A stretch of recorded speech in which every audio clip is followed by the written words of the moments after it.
Aces, and we're hanging out with Pursuit of Dopeness.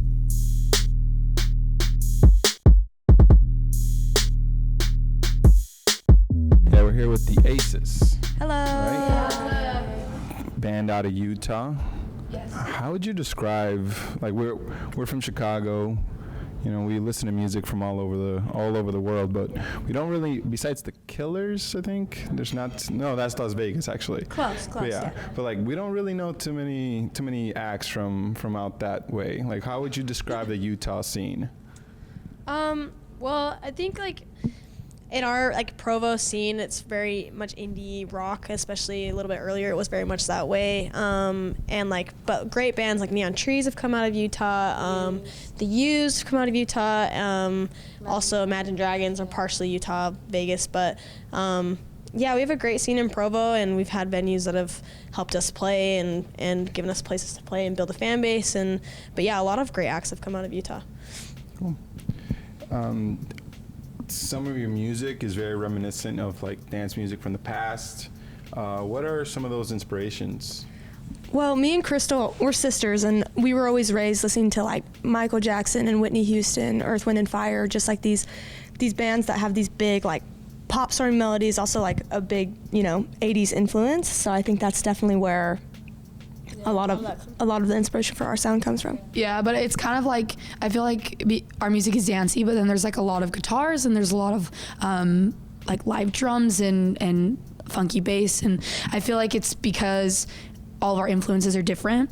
And so Kenna and Katie have influences of just kind of more like classic rock bands, and then me and Elisa are more on the pop side, so it's a bit of like an infusion of both. Yeah. And I feel like that's kind of how it rounds out. Yeah. How is your music different from those inspirations? I know you kind of touched upon that with, more of this live instrumentation, having this more of a rock approach to it, but like how else do you guys, take some of those elements that influence you but convert into the sound of the Aces? I think like especially like learning the guitar and growing up playing the guitar and all the influence I had, who I listened to, they kind of fuse because you want to play like the people you're listening to. And for me, like, I just kind of started fusing together those things. And I think you kind of create your own self through your inspirations. I mean, yeah. What do you guys? As well as I think in the writing process, like when we're in there, we just, you think of your influences and stuff, but you mostly just like, it kind of you pull from nowhere. I don't know, like when you're writing a song, it just comes from its own place, and I feel like it coming through you makes it its own, because you're never going to do something exactly like someone else. It's like if it came from you, it's completely new and it has its own flavor to it. It's just kind of like an organic thing, how it becomes kind of Aces. It's like it's just all we know how to do. As well as, I think if you're trying super hard to write like somebody, that has always been where we don't write anything we like, Mm-hmm. So I think, it like you just create your own sound by being your own self and your own kind of artist, but like I said, we all kind of play differently and have different influences, so I think that's what kind of makes our sound, is we pull from so many sources.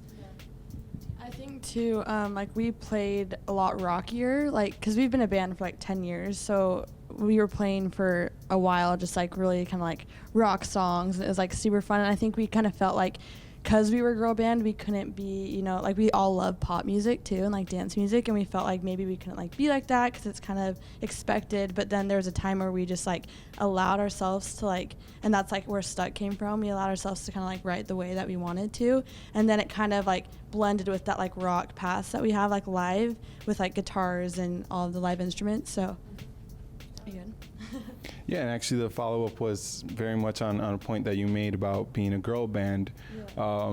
What do you have to say to those people who tend to dismiss a band simply because like, oh, it's an all-girl band? Yeah. So what, how is it that you can address that? Well, I think that's just like your problem. Like if you think that, if you're the type of person that would dismiss a band just because they're women, like that's your problem and like a societal problem. That's just like, it's just wrong. Like you just shouldn't do that. Well, and also like there's just not many girl bands. I hate that we had to even think about like, oh, maybe we shouldn't write a song that's poppier because people won't take us seriously, when like, why wouldn't they? Like, I don't know. I think that girl bands they're becoming more frequent now, almost like girls are feeling more empowered and are becoming more common, and we love that. Like, we want more women to be involved in music. We were the only girl band in our local scene, and honestly, some of the only women in our local scene. And I feel like through us just getting up on stage and doing it, we'd have people come up to us and be like, I want to be in a band now. Like, I want to be in a girl band. I want to be on stage and sing. And it was like, do it. Like, help. Like, let's push this movement forward, you know? Yeah. And I think we've been through that where we go to play a show and we get that, like, aura of people look at us and see that we're a girl band and like, oh, they're probably gonna suck. Like, we've been through that.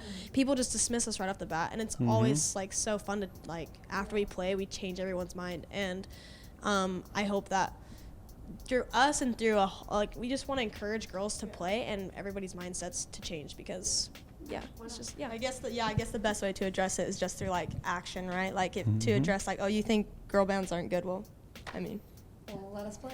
Yeah. And I think that's kind of one of the reasons why it makes it so easy for a publication like us or ours to like a group like yours, because we are fans of, like, Haim. You guys kind of remind us of that sort of poppy, dancey, but still rocking band. There's this other group from Chicago called Ohm, and they're also in that, not in the same style of music, but in that same theme of wanting to empower women, but more so through action, not necessarily addressing it straightforward, but it's like, all right, well, we rock, and we just happen to be a girl band. So I think that's exactly. I think too, like, I think it's a great time for women in music. Like, the energy is just, like, so tangible, and I think people are being very receptive towards it, and, like, people want it. And so I feel like that's why there's tons of new bands, like girl bands, that are coming, like, now. And I think it's great. Like, it's a great time for us. That's perfect. Yeah. Thanks for being part of that movement. Yeah, thank you. You guys describe yourselves as 4 girls about to rule the world. All right. So that's a good label, It's an old one. So besides coming here to Austin and conquering South by Southwest, what are some of the other steps that you guys are going to be taking on your journey to conquer the world? Our journey to conquer the world. That sounds like so insane. But I mean, the most important thing to us is that we get our music out, and we've been working really hard over the past couple years writing the album, and so there's only going to be more music. There's going to be an album later this year, hopefully, and just a lot of live shows. We have another single coming out on April 7th called Physical, and we're super stoked about that, as well as, like, a music video and just more content. We're excited. Great. Yeah, actually, my next question was going to be on that specifically. Your music so far gives that idea of, like, dreamy pop. So what can you guys let us know about this album that you guys are coming up with? what can we let you know?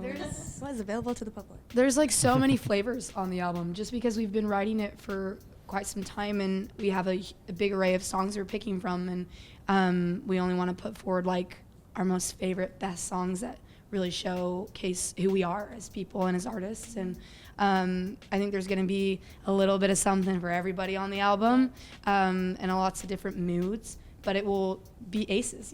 It's aceified. Awesome. We're gonna have to use that term a lot more. Aceified. Yeah. All right, and before we go into a little speed round, can you guys share a little bit about what it's like? We're fans of the Red Bull brand, and you guys are signed to the record label. What can you guys let us know about, working with that team, and just being part of that new scene that Red Bull's coming into? They're amazing. They're definitely the definition of artist friendly. So they're all about the art and taking care of us and stuff. So it's a match made in heaven. We absolutely love everyone we work with, and they're so passionate. It's like, such a creative, like, hardworking team. Yeah, just like Red Bull's approach to artists and music and everything is just, it's so, like, pure. It's amazing. And, like, we just feel so taken care of as artists and as people, and, like, we have made, like, they're honestly, like, our family, and we just feel really, like, protected and excited, and we know that the music that we put out is going to be what we feel really strongly about, as well as them. So it's, like, an amazing partnership. We love it.